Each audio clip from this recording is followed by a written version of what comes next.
What's up, everybody? I'm Jeff. This is my son Derek, and we have decided to start this channel to assist people in maybe their start into beach volleyball. A little bit of background: we actually kind of started playing together in a competitive capacity in January, and we've come a long way. We've learned a lot of things along the way, and that's kind of what we wanted to talk about today. So we actually just recently, let me have that look. We actually just recently entered into we're just in a tournament about a week and a half ago over in Siesta Key here in Florida. And it went pretty well. We didn't do very, very good. However, we learned some things, some takeaways that we think could actually kind of benefit you. But yeah, that's our goal, just to kind of make people maybe realize some things that they can do to better their game or be prepared for when they do some stuff. Excuse me, a little background about me. I actually started playing volleyball competitively in about 2005 when I partnered up with a guy. We played 2v2, kind of in the BB level. Right now, I think we both would consider ourselves A level. Excuse me. But I played for quite some time over there in North Carolina, and then kind of got shut down. Wasn't able to play anymore due to my time in the military. But nonetheless, we've been playing together now for quite a few months. I actually played. I was on the Marine Corps base team in Hawaii, in North Carolina. As a libero, because my 5'7" body can't get up over the net. So, how about a little background about you? So I actually just started playing volleyball in January when I moved down from New York. So it's only been 6 months of playing volleyball, and we play very often. So I was able to learn things really fast. I had a little bit of volleyball experience beforehand, like a few times we played a little bit of indoor, but never did we play 2v2 beach. So it was like a brand new experience, and I do feel like I'm learning it quite fast. Yeah, I would say it really is kind of a whole different game. You know, a lot of people don't understand. They go from indoor to beach, and it really is a different game. The flow of the game is different. The tempo of the game is different. Just everything's quite a bit different. But let's kind of talk about that SSOVA tournament. So we entered that SSOVA tournament, which SSOVA is Sunshine State Outdoor Volleyball Association. Phenomenally run tournament. Everything went really well. I think there were 32 nets or something. Yeah, they put had up a lot of nets. A lot of nets. Many teams. Man, it flowed really well. Everything went really great. If anybody out there is thinking like, man, I want to do a tournament, or you know what, I'm just not ready to do a tournament yet, that's really not true. They have complete beginner tournaments all the way up to open, pro level. Yeah, that's kind of where we were at. When we got here in January, I think we should have immediately started a tournament. Yeah. Instead we're like, hey, let's get better before we do this. I think we should just jump right into it, see where we were. And we would have been able to play a lot more and play people our level more often. Yeah. So again, and not only that. So again, it was our first tournament, and we were there, and like I said, we were kind of getting down on ourselves because we just weren't performing to where we thought we should be.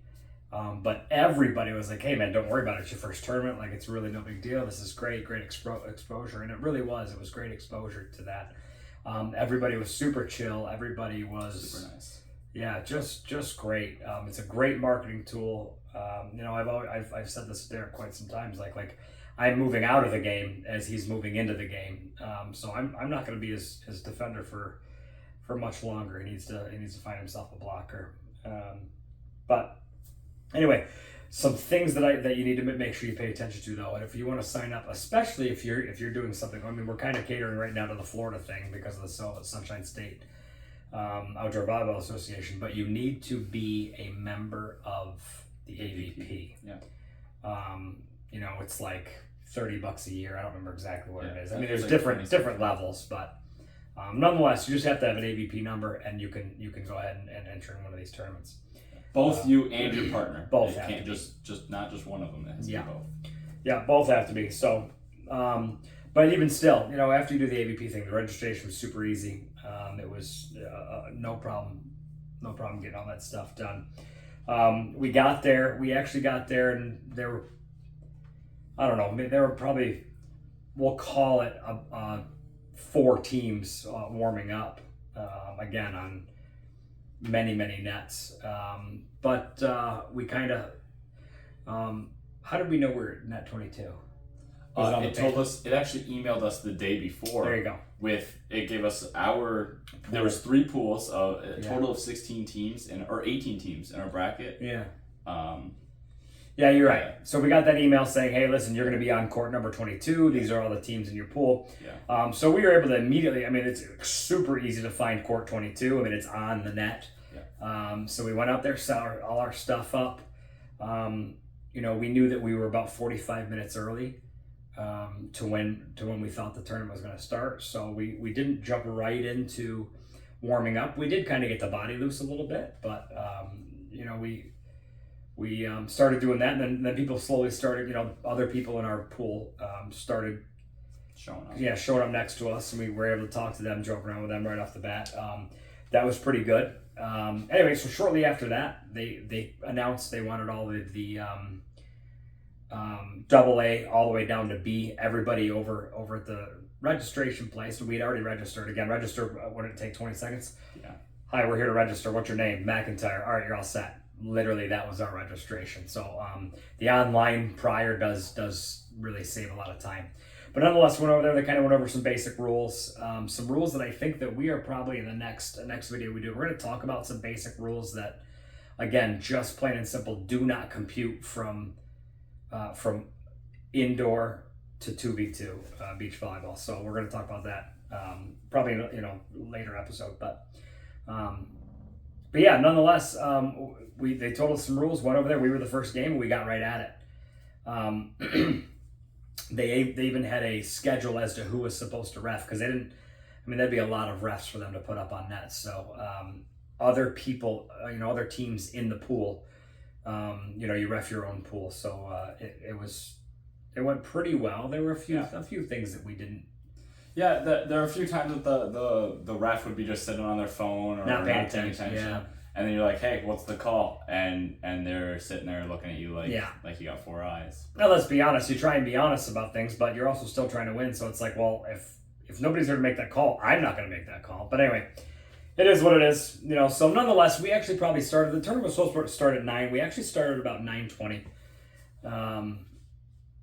But after that, everything moved right along, right? Yeah, there was I think 10 minutes given between each game of like, hey, the next teams are getting on here. You guys can pepper a little bit, get ready to warm up. And most everyone was letting you hit back onto their side. People were serving constantly back and forth on those breaks. Like it was run really well, and it wasn't like they had a timer out there like, hey, it's 10 minutes, like right. You're losing points. But they were saying that if the other team's ready and you're not there, after 10 minutes, every minute is going to be a point given to the other team. Full point deduction. Yeah. So they didn't want people sitting there all day like just relaxing, but they wanted to make sure it was running smoothly.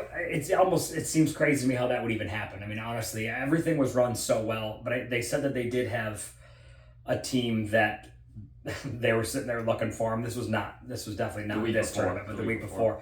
Looking for a team, couldn't find them. They were at the bar doing shots. So we could understand how they would penalize you for that. So they do kind of keep that serious. But Derek and I stayed pretty much right near our tent or our awning and our net the whole time, so that really wasn't an issue. Really, we did walk around. We went and watched some people, some open level players. Shout out to Matt Hazel with Better at Beach. Him and Joe, his partner, are just menaces on the court. It was really great to watch them. But yeah, so like I said, the marketing's really great. You get to see a lot of people. Everybody's super nice. It ended up being a really cool thing to do. And like I said, it doesn't really matter what level you are. If you are brand new, go start a brand new tournament. Like, who cares? It is what it is, you know. And SOVA has cash payouts for all the adult brackets. So I mean, that if you win, that's pretty good. Yeah. So yeah, just keep that kind of stuff in mind. That's kind of the stuff we want to talk about. What else? Anything else about the tournament you got? Some like key takeaways that I would say from the tournament that I learned. The community for volleyball, absolutely fantastic. I know he touched on that a little bit, but like people were just so nice, like genuinely nice. Like it wasn't like a fake, hey, I have to be nice because there's other people around. But like people were nice just to be nice. Like honestly, if you said you forgot water and you went to someone's tent, I bet you they would have given you water. They would have. Like, Yeah, people no were question. super nice. Well, I'm glad you actually said that. Cut that out. So they actually brought water. SOVA actually had you call it a water monster. Water monster. Yeah. Yep. We didn't do that because Derek and I are anal about that. We brought a ton of water, a ton of food. You know, we probably want to talk about that kind of stuff, you know, about the food we got. But yeah, we brought a ton of water. You know, and even though we were there from 8 o'clock in the morning until probably 6 at night, we never ate a meal. And I'm sure Derek will talk about that in a minute, like what I mean by that. But yeah, so they do provide some stuff. They got swag. They had sunglasses, a sunglass thing out there. But anyway, talk about the food. Oh yeah, absolutely. So one thing, the night before, maybe a few nights before, one of the Better at Beach coaches was talking to us and was like, hey, listen, you guys should eat like carb overload the night before, as much as you can until you feel like you're gonna throw up. And I had never done that before, except when I was in cross country and track, because like for running, you're supposed to do that. So we had spaghetti Alfredo and chicken, and let me tell you, I wanted to throw up. I don't think I'll ever eat that stuff again. It was really bad. But throughout the day, it wasn't really bad. It was really good. It was good, but it was so the last few much. bites, I just couldn't eat anymore. But throughout the day, we felt perfectly fine. Like I didn't feel hungry. One thing that we did bring, bagels. It's great carb just to be eaten throughout the day. Throw some peanut butter on it or anything like that. Yeah, just a bag of bagels. Yeah, so we did have a bag of bagels. And so we thought that we would go like heavy protein, but that slows you down, that weighs you down and stuff like that. So we were lighter on that. And we did have a lot more caffeine and things like that. And some of the things that we love to use, Cliff makes these gummies. They're called blocks. And I think 2 or 3 of them gives you about 55 milligrams of caffeine, and that's their serving size. They're just phenomenal. Anytime we go out and play volleyball, we're constantly using them. And then GU Energy also has some gels, some energy gels with some caffeine and electrolytes and some fun stuff like that. And we love to use both of those products. And then what's the other one? The waffles. The Stinger? Yeah, the Stinger waffles. Yeah. What's the brand, do you know? I can't answer that. We'll make sure that we post a link in the description. Yeah. So if you guys are looking at those caffeine or energy gels or the energy gummies. Yeah. So it was constantly after a match, before a match, our timeout during a match. Like we were constantly eating these gummies, and it kind of makes sure that you've got that energy throughout the whole day, because it was super hot, and I feel if we didn't do that type of stuff, we would have been exhausted and not feeling good. I actually feel like I didn't have high and low. Yeah, I felt like I was my energy level was straight the whole way across. Yeah. In fact, we got done with 4 games. Yeah. We got done with our 4 games. So in essence, that's probably about 3 hours. Yeah. Give or take. And all I wanted to do was play more. Yeah. For any of you that know Derek and I, we like to. It's always like, okay, yeah, we've done our workout, but now we need to add more. Yeah. Okay. Do one more. Yeah. Always do one more. Everybody's tired. They want to play volleyball again. Let's play one more. You know what I mean? It's that conditioning thing that kept us going. So we just wanted to keep playing, but unfortunately, everybody else out there, you know, they were playing a dropping tournament. off. Yeah, didn't want to. So nonetheless, this is what it is. So yeah, I think that pretty much sums up that tournament that we had. We will be definitely doing some more.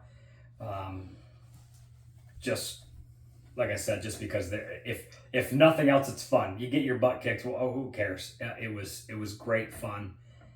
So I can't wait to do that again. But another thing that we're gonna be doing with this channel, we want to kind of give some tips and tricks. Derek is a much better defender. He is much more agile, much quicker than I am. I'm generally a better setter than he is, or that's getting better. But those are things that are working. So we're gonna give tips and tricks on how we learn to do some stuff, and what makes our game or our set do a little bit of stuff. And we talked about Better at Beach before.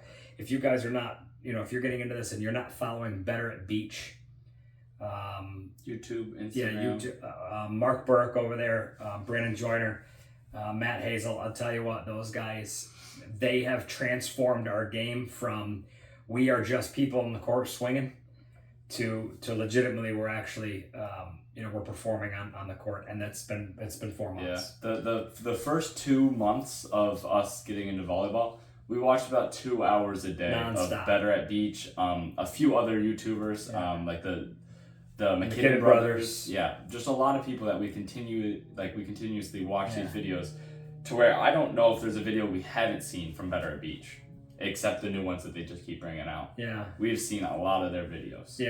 Yeah, they really do great things. Sometimes their videos are short. A 40-second video on how to do certain things, and I'll tell you what, take it with take the info that is given to you and immediately put it on the court. That's another thing that Derek and I do. Watch these videos. It's like, okay, let's go outside right now and pepper. Let's go outside right now and do what it is that we just taught. Like I need to take the information that you just gave me now and utilize it right now. That's how it's going to go ahead and be solidified in my brain. So, so that worked out really well for us. So, but like I said, we might pull some of the Better at Beach videos over. We'll post some of our videos, some of our stuff. Do some voiceovers, and maybe you guys can give us some feedback, and we'll talk to you about how we did some stuff. If you guys have any need or any questions, by all means, hit us up with questions. And we'll be able to answer those as soon as possible. If you are going to a SSOVA tournament, let us know. Tell us. We will come find you. We'll come see you. We'll if not, to get a picture with you. We're all about trying to branch out with our volleyball family. So if anybody's looking to play volleyball, we play volleyball every Monday nights in Plant City. If you would like to know where that is, shoot us a message and we will let you know. Yeah. One quick thing, he was talking about all the stuff that we were looking to do, like tips and tricks, our journey. Like, so the main part, the main thing that we were trying to do in this YouTube channel is to show our journey from that we just started playing volleyball. Like now we're pretty new at volleyball, beach volleyball, and to show the journey of where we are, where we're gonna go. Right. But another thing that is, not a lot of people have to go through this, is we play volleyball together like a lot, right? And we live in the same house. So we have to like find a way to make sure that stuff stays on the court, and that'll probably be a video that we end up doing where we talk about how we keep that on the court and we don't bring that into the house, because that could ruin relationships. For sure. If it's done incorrectly. Sure. I mean, you've got wife partners out there on the open level, in the AVP tournament right now, and I'm not saying their names, but they get pretty heated at each other on the court. Yeah. But once you leave the court, it's over. So yeah, I think that's a good idea on a video coming up. So again, hey, thanks for watching. If you got any questions, hit us up. We're gonna post our email on there. We'll post our Instagram on there, so you guys can see what's up. Hit that like, hit that subscribe, and hopefully we'll get some. This is our first video, so hopefully we'll get some better stuff coming at you. Thanks, guys. Have a great day. Get out on the court. See ya. See ya. What if I told you it didn't stop?